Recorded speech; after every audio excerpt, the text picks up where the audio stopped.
Now, Medical Director of the Upper West Regional Hospital, Dr. Robert Amesia, has revealed the lack of constant supply of water at the hospital is hampering the smooth operations of the facility. He notes that though the hospital has an inbuilt water supply system, water supply is cut anytime there's a fault in any of facilities, as it always requires the closure of the entire water system at the facility, thereby stalling operations. Dr. Amesia says the facility is now buying polytanks to store water for the various wards, a cost too huge to bear. Upper West correspondent Rafiq Salam reports from Wa. One of the myriad of challenges that the Upper West Regional Hospital is facing 40 months after it starts operation is in the area of water supply.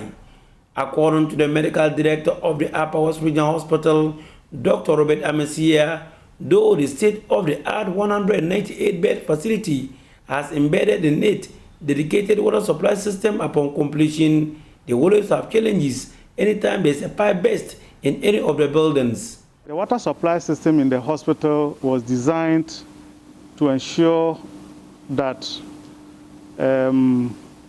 as if it was, if you have a pipe burst in the hospital, then you have to shut the whole water system down. Unfortunately, we do not have reservoirs for the individual buildings, so that when you have the main pipe, not functioning, you can ensure supply of water for some time. The hospital, on their own ingenuity, is using the meager resources available to buy polytanks for the individual buildings, a tax too huge for them to bear alone. The pace at which we are buying the polytanks, we think that is disrupting our services, because anytime we have a pipe burst, we don't get water to the various units, and there's usually a lot of confusion. The hospital is fully functioning because all the units are in operation. So at every point in time, you have many people in the hospital, and it goes with the usage of water. So water supply is an area that we require support. Two other areas of concern are accommodation for staff and inadequate consumables.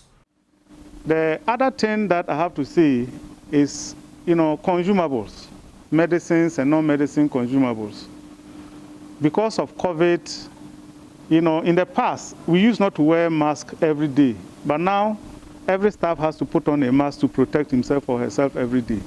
So the usage of personal protective equipment has skyrocketed, and equally we need support in that area.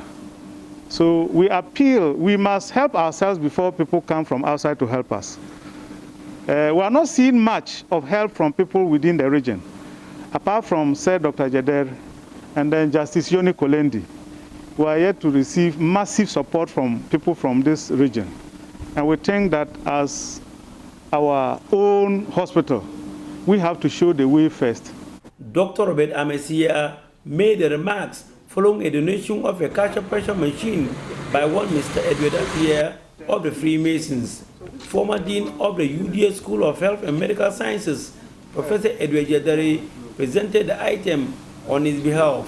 One of our members, by name Edward Appiah, who is also a member of the society to which I belong, was wondering how you would clean the place.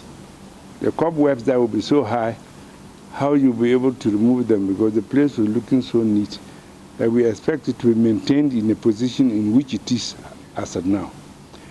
So he came out as an individual to promise that he will get this machine. Reporting for Joy News, Rafiq Salam. Wow.